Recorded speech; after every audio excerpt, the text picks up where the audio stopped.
एकमात्र मुस्लिम राजा है गोरी जिसके शासन में हिंदू देवी वाले सिक्का चले। कारण क्या था? गोरी भारत में जिस समय कब्जा किया उस समय भारत के टकसाल में हिंदू देवी लक्ष्मी के चित्र वाले सिक्का चल रहे थे और उतना जल्दी अब आज कब्जा किए हैं, आज ही सिक्का हटा देंगे। तो समझ ही रहो, एक बार मोदी जी नोट कुछ हटाए थे तो कितना भार पड़ता है, नया नोट लाने में बहुत समय लगेगा ना। तो उसके टकसाल में उसके टाइप के सिक्का चलाना, उसके बदले में हम ऑप्शन देना वक्त लगेगा, लेकिन उसी बीच गोरी मर गई। अच्छा, सबसे ज्यादा किस मुस्लिम कंट्री में, मुस्लिम की संख्या किस कंट्री में सबसे ज्यादा है? चलिए बोलिए। तो इंडोनेशिया में वर्ल्ड का सबसे ज्यादा मुस्लिम, लेकिन इंडोनेशिया में आज भी 2020-21 में भी स्थिति है कि वहां के बड़े नोट पर लक्ष्मी गणेश के चित्र है। बात समझिए, मुस्लिम कंट्री वर्ल्ड में सबसे ज्यादा मुस्लिम इंडोनेशिया में, उसके बाद आज भी वहां के जो सिक्का है उस पर लक्ष्मी गणेश है। आज भी इंडोनेशिया का एयरलाइंस है वो हिंदू पक्षी गरुड़ के नाम पर गरुड़ एयरलाइंस। अब गरुड़ का नाम सोचिए रामायण काल में मिलता है, सीता का हरण हो रहा है तो गरुड़ पक्षी जो है उसमें राम लक्ष्मण को जब पूरा बना लगा सांप वाला तो गरुड़ पक्षी चिपकी है। गरुड़ वगैरह का नाम सोचिए हिंदू शास्त्रों में है, लेकिन इंडिया का एयरलाइंस इंडियन एयरलाइंस और मुस्लिम कंट्री गरुड़ एयरलाइंस रखे। तो यही सब तुम्हारा क्वेश्चन बनता है। क्वेश्चन दूसरा नहीं देगा, जान के पूछेगा गरुड़ एयरलाइंस है मलेशिया का, इंडोनेशिया का, भारत का, बांग्लादेश का। अब लड़का कहेगा कि सर जी एयरलाइंस तो पढ़ाए थे, लेकिन इंडियन एयरलाइंस पढ़ाए थे, गो एयर पढ़ाए थे और बाकी और एयर डेक्कन पढ़ाए थे और भी इधर इंडिगो पढ़ाए थे, ये गरुड़ कहां से आ गए? तो चूंकि एक विचित्रता है, मुस्लिम कंट्री अगर इस नाम को कैरी ऑन कर रहा है तो ये महत्वपूर्ण हो जाता है। तो इसी में हम लोग को अब जरा ध्यान से सुनना है। दिल्ली सल्तनत में हम लोग पहला जो वंश पढ़ेंगे उसका नाम है गुलाम वंश या ममलूक वंश। गुलाम ममलूक, ये ममलूक क्या होता है आपके मन में भी आ रहा हो? तो कई इतिहासकार इनके नाम पर बहुत विवाद है, कौन सा वंश इसका नाम रखे। इसका कई डिजाइन का नाम है, गुलाम है, ममलूक है, इलबरी है, इसी को इलबरी वंश भी कहते हैं। सीनियर विंग के क्लास में देखोगे सबसे अच्छा नाम कौन है? गुलाम कि ममलूक, इलबरी, कौन अच्छा नाम? क्या लगता है? तो सबसे बढ़िया नाम इसका इलबरी वंश और सबसे खराब नाम गुलाम वंश, क्योंकि इसमें जो राजा हुए कई गुलाम नहीं भी। अब रजिया सुल्तान गुलाम है, वो बेटी है, तो कहां से गुलाम वंश आ गया? बाकी कई गुलाम ऐसे हैं जो राजा बनने के पहले गुलाम के दासिता से मुक्त हो चुके हैं। अब बताओ, बलवन है, ठीक है गुलाम था, इल्तुतमिश है गुलाम था, लेकिन था गुलाम, जिस समय वो राजा बना गुलाम के दास्ता से मुक्त है। अब आप ही बताइए, जो व्यक्ति गुलाम के दास्ता से ऑलरेडी मुक्त हो चुका है उसको अब हम कहेंगे गुलाम वंश है, तो क्या सही नाम है इसका? नहीं है। अब हम इसका नाम देखें कि गुलाम वंश इसका नाम दे रहे हैं तो सही नहीं है। इसीलिए कई इतिहासकार कहते हैं कि गुलाम वंश से अच्छा नाम है ममलूक। ममलूक क्या होता है? तो वह गुलाम जिसे दासता से मुक्त कर दिया जाए, उसके प्रतिभा से खुश होकर के या जिस चीज में, या कई इतिहासकार कहे कि गुलाम दो तरह के होते हैं, एक घरेलू कार्य में लगने वाला गुलाम और दूसरा सैनिक कार्य में लगने वाला गुलाम। तो जो गुलाम को सैनिक कार्य में लगाया जाता था उन गुलामों को ममलूक कहते थे। तो अब जल्दी से बता दीजिए, सैनिक कार्य में लगने वाले गुलाम को हम लोग क्या कहते हैं? ममलूक। इसीलिए इस वंश का स्पेशली नाम क्या पड़ा? ममलूक वंश। तो बताइए, ज्यादा अच्छा नाम गुलाम लग रहा है कि ममलूक लग रहा है? ममलूक उचित लग रहा है, क्योंकि गुलाम में सिर्फ एक व्यक्ति, कौन? कुतुबुद्दीन ऐबक, गुलाम रह गया, बाद में दास्ता से मुक्त है क्योंकि गोरी अचानक मर गई। बाकी सब दास्ता से मुक्त होकर के तब राजा बना। दूसरी महत्वपूर्ण बात हम लोग देखें कि गुलाम शब्द उचित नहीं था तो नाम क्या दिया गया? ममलूक। फिर कई इतिहासकार कहे कि रजिया कौन ममलूक थी, कई और भी आराम शाह कौन ममलूक है, कई इस पे राजा बने जो ममलूक भी नहीं है, ये भी नहीं कि दास है और फिर उसको हटाया गया। तो ये भी नाम पर लोग आपत्ति किए कि ये भी गड़बड़ है। तब कई लोग नाम दिए कि इसका नाम उचित क्या है? इलबरी। तुर्की में तुर्क इलबरी एक जनजाति का नाम, और सिर्फ एक कुतुबुद्दीन ऐबक को छोड़कर जितने भी हैं वो सब इलबरी वंश से। तो एक राजा को छोड़कर सभी के लिए इलबरी वंश का नाम सेट करता है। इसीलिए ज्यादातर इतिहासकार कहे कि हाँ ईद चलेगा, और इसीलिए अच्छे किताबों में गुलाम वंश लिखा नहीं रहेगा, इसी वंश का नाम लिखा रहेगा इलबरी वंश।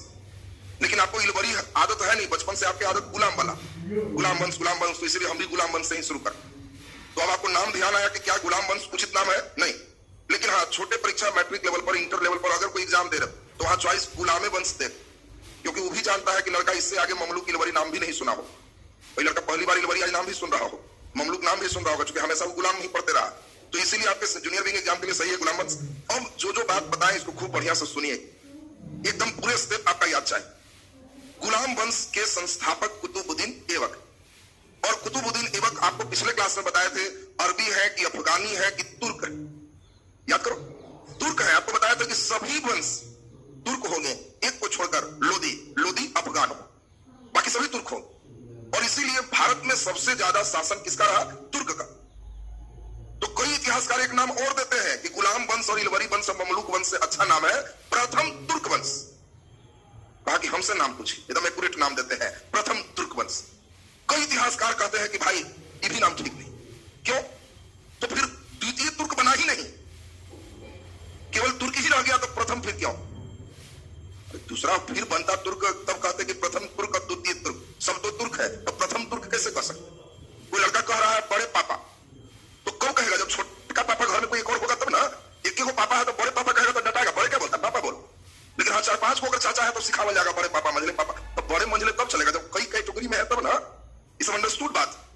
तुम किसी के यहाँ जाओ, कोई कह रहा है कि हमारे बड़े चाचा लगते हैं, तो मत पूछो उसके और भी चाचा है। हाँ केवल चाचा है तब कहोगे कि वो तब हो सकता है अकेले भाई हो। अब कह रहा है कि हमारे बड़े चाचा है, तो ये तो कम से कम पक्का हो गया कि 3 भाई है, क्योंकि पापा को चाचा नहीं बोले।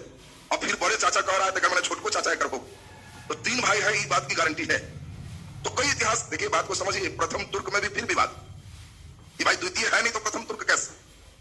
तो अब आप इसके वंश के नाम, आगे ग्रेजुएशन का कोई बच्चा एग्जाम दोगे तो नाम पर ही क्वेश्चन चलेगा, उसमें सारा पॉइंट देना पड़ता है, पूरे विश्लेषण करना पड़ता है कि वंश का नाम ठीक है कि नहीं। आप लोग को सीधे सीधे वन लाइनर वाले हो, वन लाइनर वाले को तो थोड़ा दुख होता है। हम तो वन लाइन सीधे पढ़े थे कि गुलाम वंश के संस्थापक कुतुबुद्दीन ऐबक।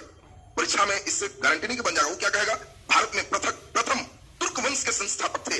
अब लगा लड़का छटपटाने की, तुर्क वंश के संस्थापक, और बाद में उसको कह रहे हैं कि अरे वही गुलाम वंश के नाम प्रथम तुर्क वंश है। तो मुस्कुराता है कि ऐसे ना पूछना चाहिए, घुमा दिया एकदम। तो आपको नाम हम क्यों सुना रहे हैं? आप भी लोग के लिए क्वेश्चन का मूवमेंट आएगा तो इलवरी वंश के संस्थापक थे, ममलूक वंश के संस्थापक थे, प्रथम तुर्क वंश के संस्थापक थे, गुलाम वंश के संस्थापक थे, सब में एक व्यक्ति का नाम आएगा। कौन? कुतुबुद्दीन ऐबक। बोलो जी, क्लियर है सबका? तो कुतुबुद्दीन ऐबक आपको ध्यान रखना है, प्रथम तुर्क साम्राज्य के भारत में संस्थापक।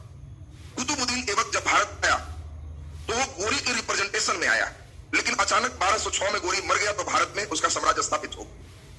और यहां भारत में उसका साम्राज्य स्थापित है, तो भारत में उस समय कोई मस्जिद नहीं और ये मुस्लिम शासक, तो इसके निर्माण कार्य मुख्य रूप से मस्जिद निर्माण हो। और पहला मस्जिद इसने दिल्ली में बनाया, और उस मस्जिद का नाम क्या है? जामा मस्जिद। अरे सब तो जामा मस्जिद एक ही बार मारता है, अभी मुगल काल आएगा, अभी अंतिम में तब दिल्ली वाला जामा मस्जिद बनेगा, शाहजहां पीरियड। हाँ वेरी गुड, कुब्बत उल इस्लाम मस्जिद। बात सुनेंगे, पहले ध्यान से सुनते जाइए, फिर एक बार आएगा तो अपना रीडिंग हो जाएगा। पहला मस्जिद का नाम है कुब्बत उल इस्लाम मस्जिद। मस्जिद का नाम फिर से बोलिए, कुब्बत उल इस्लाम मस्जिद। और ये आपसे उल्टा क्वेश्चन आएगा, कुब्बत उल इस्लाम मस्जिद कहां स्थित है? दिल्ली में। कुब्बत उल इस्लाम मस्जिद कौन बनवाया? कुतुबुद्दीन ऐबक। दूसरा इसमें एक और मस्जिद राजस्थान के क्षेत्र में बनवाया, अजमेर, और वो आपका जल्दी से बता दीजिए क्या है? अढ़ाई दिन का झोपड़ा। बात सुनेंगे, आपको बहुत इंपॉर्टेंट दोनों है, एक दिल्ली का है और 2.5 दिन का झोपड़ा कहां है? अजमेर में। नाम 2.5 दिन का झोपड़ा क्यों है? हाँ तो 2 तरह की बात आती। एक तो कुछ इतिहासकार आप ही लोग वाला बात करते हैं कि 2.5 दिन में बनकर तैयार हो। ज्यादा इतिहासकार कहते हैं कि ऐसी बात नहीं है, बनने में समय लगा। वहां पे एक सूफी संत के मजार थे, और उस मजार पर जब उनके मुख्य रूप से मृत्यु दिवस पुण्यतिथि होते हैं, तो किसी भी सूफी संत के पुण्यतिथि के अवसर पर एक उस्र का मेला लगता है, और वो मेला 2.5 दिन तक चलते थे। और वो मेला 2.5 दिन तक चलते थे, तो ये झोपड़ा का नाम उसी के नाम से 2.5 दिन वाला झोपड़ा। 2-3 तरह की विचारधारा इसमें। लेकिन आपको पूछा जाए कि बताओ 2.5 दिन का झोपड़ा कौन बनाया?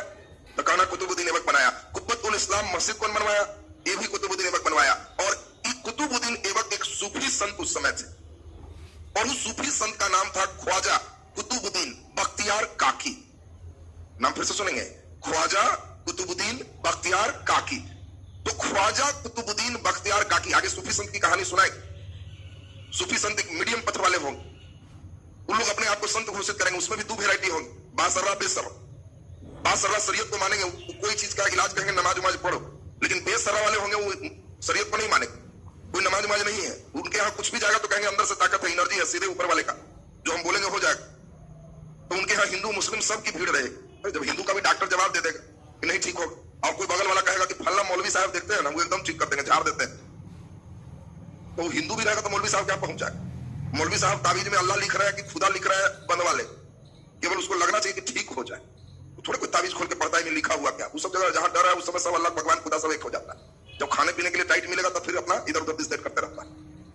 खतरा जब रहेगा तो सब एक रहेगा। तो वो सूफी संत में वही चीज है, वो लोग भले मुस्लिम संप्रदाय भी आपको बताया कि नमाज को भी नहीं मान रहे, दोनों लोग उनके पास आते हैं। और उसी सूफी संत में आप लोग धीरे धीरे नाम पढ़ोगे, अभी सूफी संत का वैल्यू कम समझ रहे हो। शेख निजामुद्दीन औलिया दिल्ली का सूफी संत, और जो बोलता था जो होता था। इतनी भीड़ की कहना ही नहीं, लाइन लगती थी 5-6 किलोमीटर, तब उससे भेंट होगा। 6 किलोमीटर लंबे लाइन। यहाँ मंदिर में भगवान से बातचीत नहीं होता, जो मांगना है अंदर अंदर मांगिए, मिलेगा कि नहीं कोई गारंटी नहीं। और तब कई जगह 1 किलोमीटर का लाइन लग जाता है और लोग में भेंट होगी, बात होगी और बोलेंगे कि हाँ जाओ, होगा कि नहीं होगा, वो होगा, तो लाइन कितनी लंबी लगेगी। अब एक बार वही गयासुद्दीन तुगलक जिसकी अभी बात सुना, उसकी भी इच्छा हुई कि निजामुद्दीन औलिया से मिले। देखा 4-5 किलोमीटर लंबा लाइन, सैनिक को कहा कि बोले चलो साइड से, हम राजा हैं, और साइड से एकदम सीधे बिना लाइन लगे हुए दरवाजा पर उतरा, अंदर घुस। निजामुद्दीन औलिया कहा कि तुम आया कैसे, तो बस सीधा निकलो, पहले लाइन में लगो। मेरे दरबार में राजा प्रजा कोई मतलब नहीं रखता है, ये ईश्वर वाला दरबार है, सब बराबर, जाओ पीछे लाइन में। गुस्सा में उसके भाग गया, घुस करके भाग गया और उसके बाद तब बंगाल अभियान में आए और लौट रहा था, तब दिल्ली अगले दिन पहुंचता, सुबह रात्रि में विश्राम है, और उसको याद आया कि हमको अपमानित किया था, तो खबर भेजवाया अपने दूत से कि कह दो सुबह दिल्ली पहुंचने के पहले निजामुद्दीन औलिया दिल्ली खाली कर दे, नहीं तो उसका सिर कलम कर देंगे। हमको इतना गुस्सा है। पूरी भीड़ लगी हुई है और सैनिक लोग पहुंच गए, सुनो सुनो सुनो, बादशाह कल सलामत यहाँ पहुंच जाएंगे, तुम दिल्ली खाली कर दो नहीं तो मारे जाओ। सब सोच रहा भीड़ वाला कि क्या हो। अंदर सैनिक लोग कहने गया कि कल तक दिल्ली खाली कर दीजिए। क्या बोला निजामुद्दीन औलिया? निजामुद्दीन औलिया कहा कि हुजूर दिल्ली दूर हस्ते। उसने इतना ही बोला कि कह दो अपने हुजूर से कि अभी दिल्ली दूर है। सैनिक लोग हंसते जा रहा है, सब लोग मुस्कुराते जा रहा है कि बताइए कल दिल्ली आ जाएंगे, एक स्टेशन पहले में स्टॉप पे जाए, और ये कह रहा है कि कह दो अभी दिल्ली दूर है। पूरी भीड़ सोच रही है कि कैसे हो सकता है, कल पता नहीं इनका क्या हो। और रात में ही उस पर मकान गिर गया और दब के मर गए। तो सुबह इधर कितनी लंबी लाइन लगी होगी भी समझ रहे हो।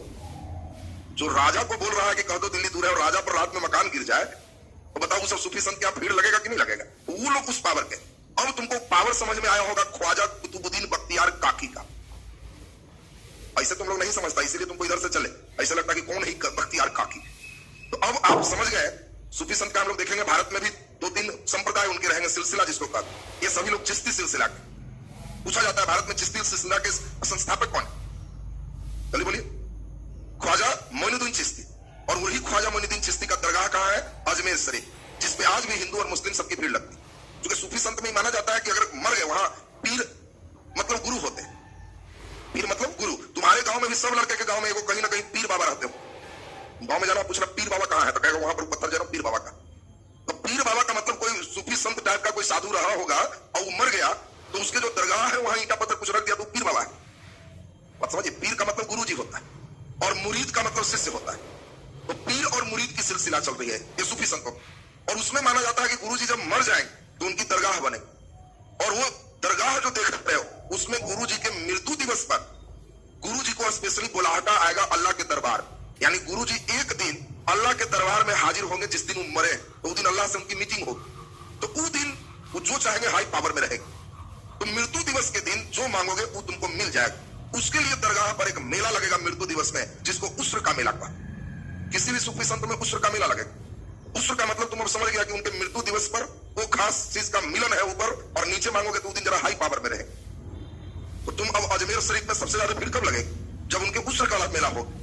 और वही तुमको 2.5 दिन वाले झोपड़ा वाली बात समझाए थे, अब तुम्हें शरीफ अस्ते भी क्लियर हो गए। और ख्वाजा कुतुबुद्दीन बख्तियार काकी के यादगार में, इन्होंने कुतुबुद्दीन बख्तियार काकी थे तो उनके यादगार में दिल्ली में एक प्रण लिए कि एक ऊंचा संकेत हम बनाएंगे, कोई आए तो सूफी संत को याद करे कि हाँ थे। और कुतुबुद्दीन बख्तियार काकी की याद में उस भवन का नाम पड़ा कुतुब मीनार। अब पूछा जाएगा कभी कभी, कई लड़का खाली कुतुब मीनार दिल्ली रखता है और कई लोग खाली रटेगा कुतुब मीनार का निर्माण शुरू कौन किया, तो बस कुतुबुद्दीन के वक्त। और रिवर्स देगा किस सूफी संत के यादगार में कुतुब मीनार बना, तो कुतुबुद्दीन बख्तियार काकी के यादगार में वो कुतुब मीनार का निर्माण शुरू हुआ।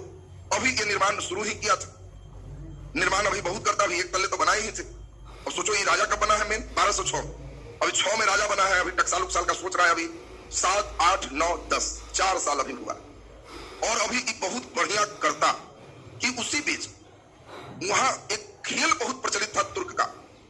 उस खेल का नाम है पोलो। पोलो को ही हम लोग चौगान कहते हैं। देखिए आप लोग को क्वेश्चन जो आ सकता है पहले सुन लीजिए, तो क्वेश्चन बनाएंगे। पोलो का ही नाम क्या है? चौगान। और तब चौगान में होता क्या है, घोड़ा पर बैठ के एक स्टिक से गेंद को मारना है, गेंद हॉकी जैसा होगा उससे गोल करना।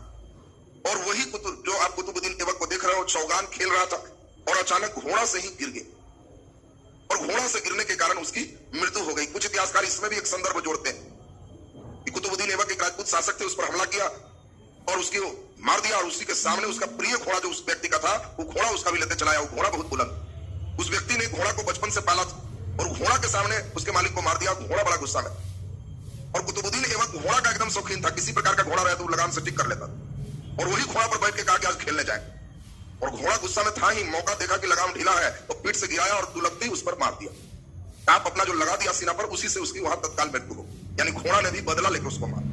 कई इतिहासकार भी संदर्भ जोड़ते हैं। कुछ लोग कहते हैं सीधे अब कैसे मर गया इतिहास इसको नहीं कहता, वो सब बातें भी नहीं पूछते। रोड पर एक्सीडेंट हो जाए कोई मर गए तो तुम सही कारण जानते हो? 50 व्यक्ति से पूछ रहा क्या हुआ भाई जी, तो कोई ट्रक का ब्रेक फेल कर देगा, कोई कहेगा यही पी के जा रहा था बीच में मार दिया है, कोई कहेगा कि ऐसे हो गया। अलग अलग प्रकार की घटना चलने लगे। उसी में कोई लोग इमोशनल वाली बात भी जोड़ देगा, कई लोग उसके विरोधी बात भी जोड़ देगा, कई लोग इमोशनल जोड़ देगा कि हाँ बेचारा कि इसी साल शादी हुआ था। अरे तो मरा है उससे इस साल शादी का क्या लेना देना, लेकिन इमोशनल जोड़ दिया कि आदमी को लगा हाँ इसी साल बेचारा का शादी। कई लोग उधर से आएगा ई मरा है, बाबूजी का बहुत मारा था, आज भी मारा है, बहुत बाप के मारता था। कई लोग नफरत वाली बात, एक एक सेंटेंस से तुम्हारे अंदर एक विचारधारा उत्पन्न हो। उसी प्रकार की ये बात अभी तुम सुन रहे हो, मरा कैसे। ये देखिए घोड़ा से गिर के मर गया। अब आपको क्वेश्चन आएगा, क्वेश्चन इतना सुनने के बाद जानते हो क्या है? भारत में पोलो खेल का प्रारंभ या भारत में पोलो खेल किनका योगदान माना जाता है? यूनानी का, पुर्तगालियों का, फ्रांसीसियों का, तुर्कों का। ऐसे आएगा, उस समय पता भी नहीं चलेगा कि कैसे आहिस्ते से ऐसे बना दी। हम तुमको पोलो पर खिलवा के उनको गिरवा के मरवाए, सब मारू के रेडी है कॉपी पर। वो सेटर आहिस्ते से निकालेगा कि भारत में पोलो किसका देन है। अब लड़के पुर्तगाली हो सकता है, कई लोग ना फ्रांसीसी ज्यादा चांस लग रहा है। देखिए कई लोग पुर्तगाली फ्रांसीसी चल रहा है, वो लोग अभी कितना दिन बाद आए और उसके पहले यहां घोड़ा से गिर के मर चुका है। तो इसीलिए आपको क्वेश्चन कैसे बनाता है ये बात मेन समझ लो। अब तो क्लियर है सबका। दूसरा रिवर्स मारेगा, पोलो में कितने खिलाड़ी होते हैं? एक पक्ष में पोलो में 4 खिलाड़ी होते हैं। तो घोड़ा वाला खेल 11-11 घोड़ा दौड़ाएगा तो घोड़े घोड़े टकरा जाएगा, इसलिए सिर्फ 4। अब पोलो वाला ये भी एक क्वेश्चन अच्छा आता है, पोलो में खिलाड़ी की संख्या कितने हैं? तो 4। तो अब आपको यहाँ पर हमारी बात ठीक से सुनना है और अब बहुत बढ़िया आप समझ रहे हो। अब एक बार सुन लीजिए तो कुतुबुद्दीन ऐबक हम समझते हैं कि आप सभी लोग का एकदम क्लियर हो गया। तो अब कुतुबुद्दीन ऐबक में आप समझ गए कि भारत में तुर्क साम्राज्य का संस्थापक है, वास्तविक नहीं है, क्योंकि 6 में राजा बना, मर कब गया है? 10। सिर्फ कितना साल राजा है? 4 साल। तो 4 साल में कोई कितना बड़ा काम कर सकता है? बहुत बड़ा काम तो करेगा। तुम्ही को पूरे भारत का राजा बना दिया जाए 4 साल के, तो तुम्हें लगता है कि 4 साल में पूरी जगह कितना परिवर्तन कर सकते? ये अलग बात है, अनिल कपूर वाला 1 दिन वाला मुख्यमंत्री तुमको याद आ रहा हो, वो सब आइडियल केस था जो सिनेमा में ही हो सकता। बाकी तुम सोचोगे तो वो प्रैक्टिकल लाइफ में संभव नहीं। तो अब इसमें हम लोग एक बार अब सुन लीजिए तो इनका स्टेप आपका क्लियर हो जाए और तब नेक्स्ट स्टेप हम लोग चलेंगे। इसमें ध्यान से सुने आप, छींको मत, इंपॉर्टेंट है। तो जब देखेगा इंपॉर्टेंट छींक जतरा खराब कर देता है। ध्यान दीजिए। तो चलिए जरा ध्यान से सुना जाए। तो दिल्ली सल्तनत में आप जितनी बातें आपको बताए एक बार सुन लीजिए तो क्लियर हो जाएगा। गुलाम वंश का ही नाम ममलूक वंश है, तो क्लियर है सबका।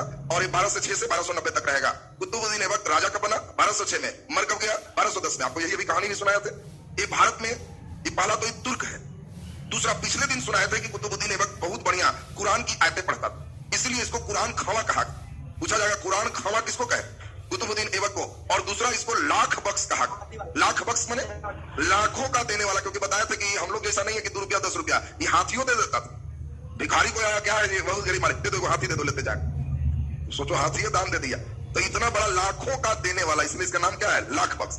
सोचो कोई भिखारी आवे तो एक ही बार इसको 1 लाख दे दो कि हम इतना भिखारी का देंगे तो फिर वो भिखारी रह जाए। उससे बढ़िया एक भिखारी को हम भिखारीपन दूर कर दें, इसी को 1 लाख दे देते हैं। तो ये देखिए वैसा है लाख बख्श आपका। और भारत में तुर्क राज का संस्थापक। इसके बाद स्टेप देखिए, निर्माण आपको अभी बताया, कुतुब मीनार का निर्माण शुरू किया। किसके यादगार में? ख्वाजा कुतुबुद्दीन बख्तियार काकी के याद में। दिल्ली में क्या बनाया? कुतुब उल इस्लाम मस्जिद। अजमेर में क्या बनाया? 2.5 दिन का झोपड़ा। हमें लगता है तीनों निर्माण एकदम क्लियर है सबका। पोलो चौगान खेलते समय घोड़ा से गिर के मृत्यु हो गई। आपको यही अभी सिखाया था कि पोलो में कितने खिलाड़ी होते। अगर परीक्षा में भूल जाओगे तो एक बार कलम लेकर लिखना कि खेल कौन है? पोलो। अरे तो 4 खिलाड़ी, बॉल लिखिए कि ना चलेगा जी, तो कहना कि तो समझ गए यही खिलाड़ी है, 4 खिलाड़ी। बोलो 4 खिलाड़ी भी परमानेंट क्लियर है सबका। और भारत में पोलो या चौगान किसका देन है?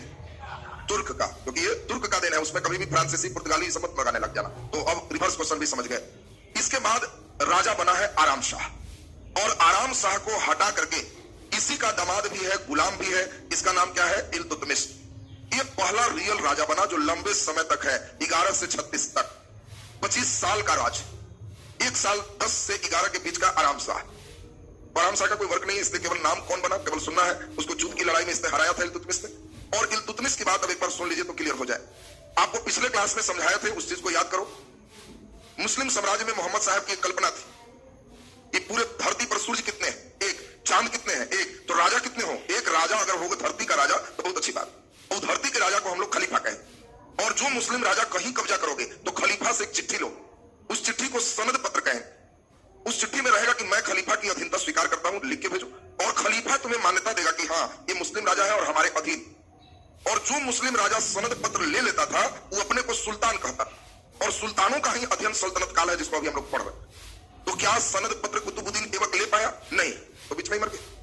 और हम लोग यहां पर देखें, इल्तुतमिश पहला शासक है जो बगदाद के खलीफा से सनद पत्र प्राप्त किया और सुल्तान की उपाधि धारण किया। तो यहाँ पे 3 क्वेश्चन बहुत अच्छा आता है। भारत का पहला वैद्य सुल्तान कौन था? वैद्य माने वैलिड, जिसको मान्यता हो। तो देखो पूछाएगा भारत का पहला सुल्तान कौन था, तो कुतुबुद्दीन ऐबक। लेकिन चूंकि सल्तनत काल में जो राजा है वो सुल्तान। लेकिन अगर पूछा जाए कि भारत का पहला वैद्य सुल्तान जिसकी वैलिडिटी है, तो उसमें कौन आएगा? इल्तुतमिश आएगा, क्योंकि इल्तुतमिश के पहले उसकी वैलिडिटी, वैधता नहीं मिली। कुतुबुद्दीन ऐबक अपनी राजधानी लाहौर रखा था, जबकि इल्तुतमिश ने अपनी राजधानी दिल्ली लाया। पूछा जाएगा ये भी सल्तनत काल में पहली बार दिल्ली को राजधानी किसने बनाया? इल्तुतमिश ने बनाया। और इल्तुतमिश एक बहुत अच्छा काम किया जो इसी के लिए बहुत खतरनाक हो। ये कहा कि अकेले कितना राज करें, हमारे जो 40 तुर्क सरदार है बड़ा बड़ा, ये 40 तुर्क सरदार सबको मिला करके हम तुर्क-ए-चहलगानी, इसका दूसरा नाम है चालीसा। तो इसने एक गठन किया 40 लोगों का समूह जो तुर्क सरदार थे, और कहा कि हम इनकी मदद से शासन करेंगे। चूंकि 40 तुर्क सरदार है, अमीर लोग हैं, और ये लोग हमको मदद करेगा तो हमको कोई समस्या नहीं होगी। तो आपको क्वेश्चन इसमें 2 वैरायटी के आते हैं। छोटे एग्जाम दोगे तो क्वेश्चन आएगा तुर्क-ए-चहलगानी या चालीसा किसने बनाया? इल्तुतमिश। फिर किसने हटाया? तो आगे बलबन पढ़ो। बनाने वाला कौन है? इल्तुतमिश। और वो 40 में बलबन भी इसी का गुलाम है, और वो 40 में बलबन की भी गिनती हो गई। बताओ ना, हम इस बैच में कहें कि हमारा पटना चालीसा, तुर्की नहीं ना चलेगा, पटना या चालीसा। इस बैच से 40 लड़कों का हम एक समूह बनाएंगे जो सबको मदद करे। तो 40 में जो तेज तरार है वो सब शामिल हो जाए। 40 संख्या अच्छे खासे संख्या है, तो जो 40 मेन हाईलाइट लोग हैं वो शामिल हो गया, तब बाकी चल जाए। 40 मेन वाला आ गया तो बाकी तो चल ही जाएगा। तो वही चीज इसने किया, तुर्क-ए-चालीसा या तुर्क-ए-चहलगानी, 40 तुर्क सरदारों को जोड़ा। सेकंड लेवल का क्वेश्चन क्या है जिससे डर है? जानते हो क्या पूछेगा? चालीसा था, चॉइस ए 40 विद्वानों का समूह, बी 40 व्यापारियों का समूह, चॉइस सी 40 अमीरों का समूह, चॉइस डी 40 तुर्क सरदारों का समूह। तो अभी तो एकदम ताजा है इसीलिए ना, अब ब्रेक मार रहे हैं इसीलिए ना। मैंने तो परीक्षा में 40 था, याद तो है, लेकिन पता ना विद्वान था कि क्या था, व्यापारी था कि अमीर था, वहां बड़ा कंफ्यूजन करने लगे। क्वेश्चन का आजकल सेकंड नेचर समझो, खाली 40 करोगे तो नहीं काम चलेगा, वहां तुमको सेकंड स्टेप पर भी मेन ध्यान रखना पड़ेगा। तो अब आप यहाँ पे क्लियर हो गया, इल्तुतमिश फिक्स कर दिया 25 वर्षों में कि भारत पर तुर्क का राज्य हो, इसीलिए इसको भारत में तुर्क राज्य का वास्तविक संस्थापक कहते हैं। पूछा जाएगा भारत में तुर्क का संस्थापक कौन? फिर संस्थापक कौन? कुतुबुद्दीन ऐबक। लेकिन वास्तविक संस्थापक कौन? अब इल्तुतमिश हो। बोलो, स्टेप क्लियर है सबका? तो आपको अब यहाँ पे जो बातें हैं एक बार सुनिए। इसने कुतुब मीनार के निर्माण को पूरा किया, चूंकि वो तो अधूरा रह गया था। कुतुब मीनार संबंधी अभी घटनाएं और भी हम लोग के आएंगे। एक पहला है जो शुद्ध अरबी सिक्के चलाया, और अरबी सिक्के में आपको पूछा जाएगा चांदी का क्या था? टंका, और तांबा का जित्तल। पूछा जाएगा रिवर्स क्वेश्चन, जित्तल है तो तांबा का सिक्का, टंका है चांदी का सिक्का। तो अभी पर सुन लीजिए, इसमें कुतुबुद्दीन ऐबक के बाद राजा कौन बना? आराम शाह। आराम शाह को किस लड़ाई में हटाया? जुद्ध का युद्ध में। इसने दिल्ली राजधानी बनाया, तुर्क राज का यह वास्तविक संस्थापक था। इसने इक्ता प्रणाली, इक्तेदार का मतलब है कि सैनिक को नगद वेतन, जागीर, इस तरह की कई प्रणाली का डेवलपमेंट किया। तो इक्ता प्रणाली का डेवलपमेंट है, और कुतुब मीनार को पूरा किया। ये सुल्तान की उपाधि धारण किया कहां से? बगदाद के खलीफा से, और प्रथम वैद्य सुल्तान। और नेक्स्ट शुद्ध अरबी सिक्का चलाया, चांदी के टंका और तांबा का जित्तल। और 40 तुर्क सरदार का क्या बनाया? चालीसा, इसको तुर्क-ए-चहलगानी बनाए। इसी के समय एक खूंखार मंगोल नेता के आक्रमण है, चंगेज खान। चंगेज खान वगैरह मंगोल के बहुत खतरनाक नेता है, सब चीन के दीवार सब तोड़ दिया। बात समझिए, मंगोली चीन के दीवार पिछले दिन पढ़े थे ना, सब तोड़ ताड़ रख दिया। बहुत बड़े क्षेत्र में इसने कब्जा की, और इसने जलालुद्दीन मंगबरनी का पीछा करते हुए सिंध क्षेत्र तक पहुंच गए, और इसके पास खबर भेजवाया इल्तुतमिश के पास कि मंगबरनी अगर जाता है तो भगाओ, नहीं तो हमला कर देंगे। और चंगेज खान के हमला का मतलब पूरे स्थिति खराब हो, और ये बहुत अच्छे से इल्तुतमिश ने हैंडल किया। जलालुद्दीन मंगबरनी को भगाया कि मेरे यहां से भागो, हम नहीं चाहते कोई लफड़ा में, और तब चंगेज खान खुश होकर हमला नहीं किया, छोड़ दिया। क्वेश्चन आएगा कैसे? किस शासक के समय भारत पर चंगेज खान के आक्रमण का खतरा बना रहा? तो इल्तुतमिश के समय। लेकिन इल्तुतमिश अपने सूझबूझ से खतरा को टाल दिया, और फिर दिल्ली में ही इल्तुतमिश की मृत्यु हो गई। तो इल्तुतमिश से जो प्रश्न आ रहे हैं एक बार सुन लीजिए, ज्यादा नहीं, 6 बात जिसको याद है इल्तुतमिश के लिए। इस 6 बात में पहली बात आपने सुना कि भारत में तुर्क राज्य का वास्तविक संस्थापक कौन? इल्तुतमिश। दूसरी इंपॉर्टेंट बात, भारत का पहला वैद्य सुल्तान, इल्तुतमिश। तीसरा नंबर बहुत इंपॉर्टेंट बात, तुर्क ए चहलगानी या चालीसा में 40 तुर्क सरदारों का समूह बनाया।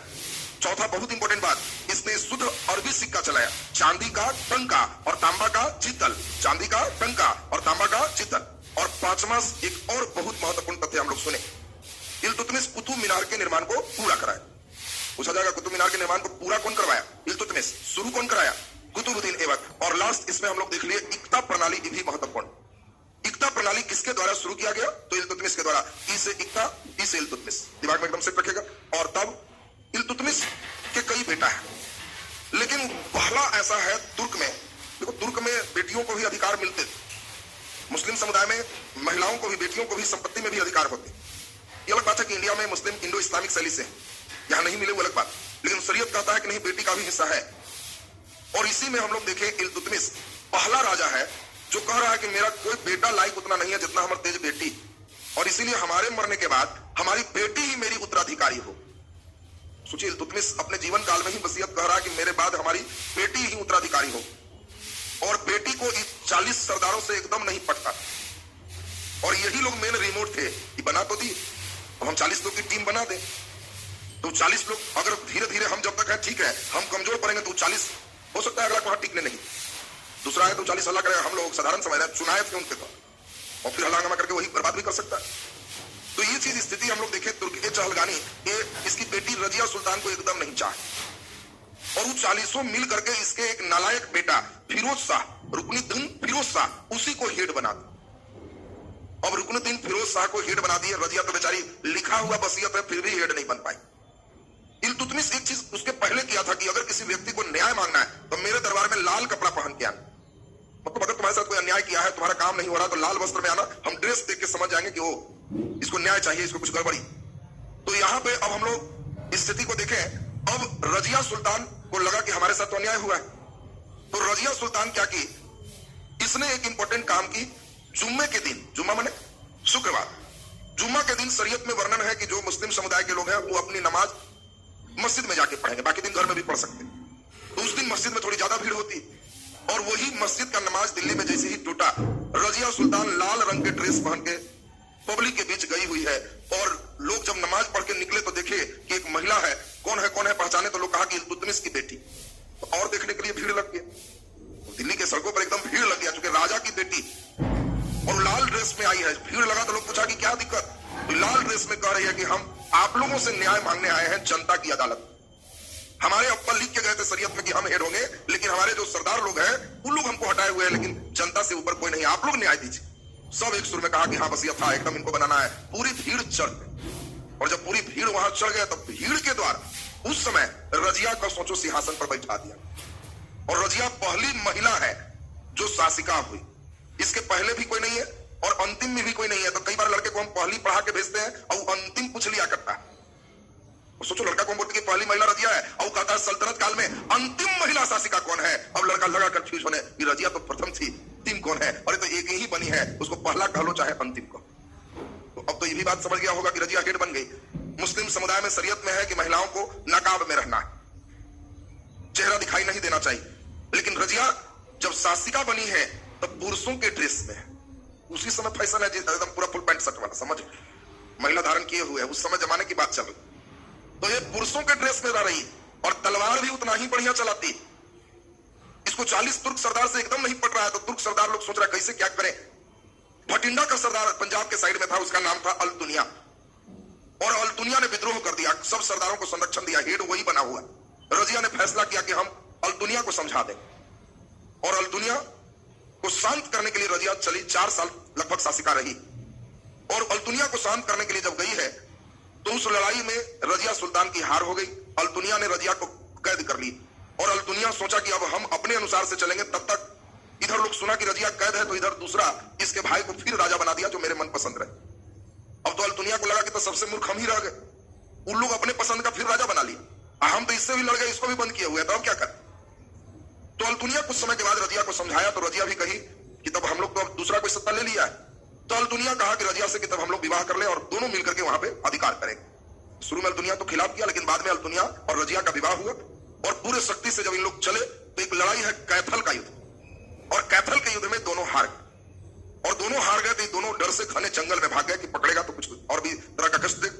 और उस घने जंगल में कहा जाता है कि डाकुओं के द्वारा दोनों की हत्या कर दी गई, क्योंकि दोनों राजवेश में थे, गहना जेवर से लदे थे, और डाकू लोग वही सब खोज रहा था, सैनिक पूरे थे नहीं, तो डाकू के द्वारा रजिया और अल्तुनिया दोनों की जंगल में ही हत्या हो। तो ये तो था रजिया की बड़ी दर्दनाक कहानी। लेकिन आप लोग कोई सब कुछ नहीं, सिर्फ एक पूछेगा, सल्तनत काल में प्रथम या अंतिम महिला शासिका कौन है? रजिया सुल्तान। रजिया किसकी बेटी है? इल्तुतमिश का। रजिया किसको हटा के शासिका बनी है? रुकनुद्दीन फिरोज शाह। कौन बनाया रजिया को शासक? जनता लोग। जनता लोग सोचिए बना, पब्लिक लोग बना दिया, वहां पे हल्ला हंगामा से सोचिए बन। अब यहां पे हम लोग स्टेप देखें, अब बहुत खतरनाक और सबसे इंपॉर्टेंट चीज आपका आने जा रहा है। ये 40 तुर्क सरदारों में ही, अब बड़ा ध्यान से सुनना, 40 तुर्क सरदारों में ही एक तुर्क सरदार है जिसका नाम है बलवन। ये गुलाम है इल्तुतमिश, लेकिन बाद में दासता से मुक्त हो चुका है। और बलवन भी शुरू में तो नायब पद एक बना था, राजा का संरक्षक, उसी पद पर रहा और धीरे धीरे खुद राजा बन गया। एक गुलाम से राजा बनने का सफर बलवन ने तय किया। लेकिन इसके साथ 3-4 बहुत बड़ा दिक्कत था। पहला, 40 बैचमेट है, उसके बीच में इसको राजा बनना है। तुम्हारे बैच में जो पढ़ रहा है उसको अब यहाँ पढ़ाना हो तो उसको बहुत कष्ट है, उसको कोई नहीं पहचानता, यहाँ आएगा तो कर ले, लेकिन इसी के बीच में रहेगा तो कौन है? तो यही बात याद देखो, ऐसे हो तो उसका 40 मित्र है तो कुछ ना कुछ टोन मार ही दे। तो बताओ, इसके 40 मित्र है और उसी के बीच से ही राजा बना, तो बलवन को तो बड़ा टेंशन है कि कुछ बोलेंगे तो लोग हंसे उसे। इसीलिए बलवन एकमात्र राजा है जो दरबार में हंसने पर भी मृत्युदंड देता था। हाँ, ये भी समझ लो, दरबार में कहा कि हंसी खेल वाला बात एकदम नहीं हो, नहीं तो मृत्युदंड मिलेगा। कई लोग कोई पार भी लगा दिया हंसने के नाम पर, बहुत सीरियस इसका जरा राज दरबार रहेगा। तो कभी कोई तो इसी टाइप का मजाकिया क्वेश्चन पूछ भी लिया करता है। कभी कोई पूछ लेता है कौन राजा था जिसके दरबार में हंसना माना था? लड़का ऐसा हंसना माना बताए नहीं थे, तो तुमको अपने सोचना होगा कि वो सीरियस राजा कौन। तो सीरियस ये अपनी शुरू में हंसता ही भी खूब था, लेकिन सीरियस इसको स्थिति बना दिया। 40 बैच है, राजा बनेंगे तो लोग हंसे खेलेगा, फिर धीरे धीरे ज्यादा हंस के हमें एक मजाक उड़ा देगा। ये भी तो स्थिति आ गई। तो पहला राजा है जिसने राजत्व का सिद्धांत एकदम स्पष्ट किया। राजा कौन है? तो बलवन ने कहा राजा कौन होता है? तो इसने 2 चीज बताया, नपायते खुदाई और जिल्ले इलाही। बात सुनेगा, ये राजत्व का सिद्धांत बहुत इंपॉर्टेंट है। बलवन कह रहा है कि राजा कौन है, इस समझ लो तुम लोग पहले 40 जो बैठे हो। राजा जिल्ले इलाही है, राजा निभायते खुदाई है। मतलब अगर निभायते खुदाई कहे तो समझो कि राजा साधारण नहीं है, ईश्वर का रिप्रेजेंटेटिव है, प्रतिनिधि है। और जिल्ले इलाही है माने ईश्वर की परछाई है, छाया है। उसने कहा कि तुम हमको साधारण समझ रहे। राजा का मतलब होता है ईश्वर के प्रतिनिधि, राजा का मतलब होता है ईश्वर की परछाई। अब मैं ईश्वर की परछाई हूं, अब ईश्वर के छाया है तो ईश्वर से कोई मजाक चलता है? नहीं। इसने ईरानी प्रथा अपने दरबार में लागू किया, सिजदा, पैबोस, नैरोज, ये सब पहले से नहीं चल रहा था, इसलिए पूछे जाएंगे, बहुत अच्छा क्वेश्चन है। इस सिजदा और पैबोस ये किसने लागू किया? तो बलवन। सिजदा पैबोस समझते हो? नहीं होता है कि मैं सिजदा करता हूं, सिजदा माने झुकना। मुस्लिम धर्म कहता है कि सिर्फ एक के आगे झुकना है, अल्लाह, और किसी के आगे नहीं झुकना है तुम। इसलिए मुस्लिम धर्म में झुक के प्रणाम नहीं होता, प्रणाम भी करना है बिना झुके हुए, सलाम बोलिए, जो करना है बोलिए, लेकिन झुकना नहीं है। झुकना सिर्फ अल्लाह के आगे। हाँ, प्रणाम करना है, वो भी जो पहले प्रणाम करेगा उसको 10 नंबर, बाद में उसका जवाब दिया तो 5 नंबर। और जवाब प्रणाम का प्रणाम ही वाला चलेगा, सलाम वालेकुम तो बस वालेकुम सलाम, दोनों सलाम है, सलाम सलामत रहो। लेकिन जो अगर तुम पहले बोलोगे तो 10 नंबर मिला ऊपर, और बाद में बोला तो 5 नंबर। इससे बड़ा भी हो तो फर्स्ट से पहले बोल दो तो 10 नंबर हुआ, छोटका को 5 मिल, और वो मारा तो उधर से वो 10 पे चला गया। तो इसीलिए वो अलग काउंटिंग है, मतलब आप सीधा सीधा समझे कि उसमें बिना छूके आपको दोनों की सलामत की दुआ करनी। तो इसमें अब समझे बड़ा स्थिति, अब आप क्लियर समझ पा रहे होंगे कि ये कह रहा है कि बस अल्लाह के आगे झुको और दूसरा राजा के आगे झुको, क्योंकि राजा आदमी नहीं है, जिल्ले इलाही वही अल्लाह का परछाई है, तो छाया भी जो तो झुक ही सकते हो। राजा ईश्वर का प्रतिनिधि है, नबायते खुदाई, यानी दरबार में कोई आएगा तो पहले पूरे झुक के सलामी ठोके। पहले था ऐसे ऐसे ना, झुको एकदम 90 डिग्री पर कमर आना चाहिए, अब तब मारो 3-4 बार की हुजूर आए हैं। किसको कह रहा है? बैचमेट को। कोई आगो तो ऐसे झुकना पड़ेगा तब शांत होगा, ऐसे शांत नहीं हो। 40 उसका बैचमेट है तो ऐसे शांत होगा। वो कहा कि ऐसे तो मेरा बात ही नहीं सुनेगा। उसको हम समझाएं कि राजा होता क्या, तो हमने समझाया कि राजा ईश्वर की परछाई है, ईश्वर का रिप्रेजेंटेटिव है, और आने के बाद एकदम झुक के सलामी मारना है। तो सिजदा हुआ, फिर आगे बढ़ो। तब राजा बोले कि हाँ ठीक है उठो, तब उठो, और आगे बढ़ने के बाद दंडवत प्रणाम करके पैर को चूमो, पैर को चूमो, क्योंकि राजा ईश्वर का रिप्रेजेंटेटिव है और पैर को चूमना को पैपोस कहते हैं। अब तो बताओ, उसका बैचमेट भी रहेगा तो मैं आई कमीन करके घुसेगा, मारेगा सलामी एकदम झुक के, और सुत के पैर चूमेगा, तो खड़ा होने के बाद तो हंसी गायब हो ही जाए। ये तो मामला समझ रहा है। और इसीलिए बहुत महत्वपूर्ण बलवन का देखो ये थ्योरी है, पूछता यानी ई तुर्क ए चहलगानी को भंग कर दिया। कोई 40 नहीं है, मत सोचना कि हम 40 में कुछ है, सब भंग है। अगर हंस दिया अल्लाह का मजाक उड़ेगा तो मृत्यु दंड सीधा है, बीच में भी नहीं कि तुमको जेल डाले। तुम दरबार में आके अगर हंसी मजाक कर लिया और ही हु किया तो बस ले जाओ, इनको सीधा मृत्यु दंड दे। चिल्ला रहा है कि अब जिंदगी में लड़का इसको छोड़ो, अगला सही रहे। हंसने तक मना करने वाला तुम्हारा बलवन है और डायरेक्ट इसके बारे में कहा जाता है कि यह रक्त एवं लौह की नीति अपनाया, लोहा खून से भेंट करेगा। अगर हंसी मजाक किया तो लोहा बजा के रखा रहेगा, सीधा खून से भेंट हो। तो सोच लीजिए, टाइट शासन तो बलवन का आपने देख ली, लेकिन इतना टाइट कर दिया कि अब भविष्य खराब कर दी। बलवन जब तक जीवित रहा घीस तीर के चलते रहा। इसमें एक बार फिर से सुन लीजिए, बलवन इल्तुतमिश का गुलाम है, लाइन तो एकदम क्लियर है सबका। बलवन चहलगानी या चालीसा रखा कि समाप्त कर दिया, रक्त एवं लौह की नीति अपनाया। ये पहली बार राजत्व के सिद्धांत को स्पष्ट किया, नबायते खुदाई और जिल्ले इलाही। नबायते खुदाई का मतलब ईश्वर का प्रतिनिधि और जिल्ले इलाही मतलब ईश्वर की छाया, यानी राजा में अद्भुत ताकत होते हैं। और तब इसने फारसी ईरान के कुछ जो परंपरा थे जो भारत में नहीं थे उसको चलाया, और किस राजा को अच्छा नहीं लगेगा ऐसा करने में, इसलिए सब राजा कंटिन्यू रखा। इसके बाद बस घुसता है, एकदम सलामी ठोकता है, चरण चूमता है, सब तो बड़ा अच्छा बात, आओ ये सब कंटिन्यू रखो। फिर औरंगजेब रहेगा जो ये सब बंद करा देगा, कहेगा नहीं शरीयत ऐसा नहीं कहता है, शरीयत के अनुसार हम चलेंगे, उतना नहीं झुको, खड़े खड़े बोलो जी आदाब, बस हो गया, बैठो, कदम उदम नहीं चुमना। औरंगजेब के समय मैंने लास्ट मोमेंट में ही हटेगा, एक बार जो लगा दिया तो सब यही आदत बना लेगा कि बहुत मजा आता है, जो घुसता है इतना मारता है, धनवत तो बड़ी अच्छी स्थिति। तो आपको ध्यान रखना है कि सिजदा और पैबोस और नया वर्ष का त्योहार है कौन? नौरोज। पूछा जाएगा नौरोज कहाँ का त्योहार है? ईरान का फांसी त्योहार है, उसको ही मनवाया। तो अब हम समझते हैं बलवन के बाद आप लोग जानते हो क्यूमर्स, और लास्ट है कैकुबाद।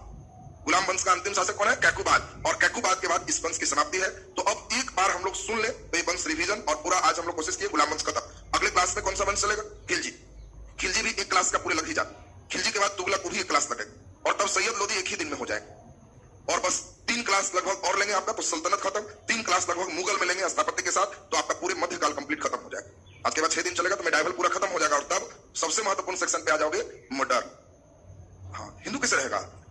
नाम से तुमको किसी को हिंदू लग रहा? बलवन ये सब जितने हैं ये बताया तुमको कि चालीसा का सदस्य है, मेंबर है, और ये मुस्लिम सभी शासक है ना।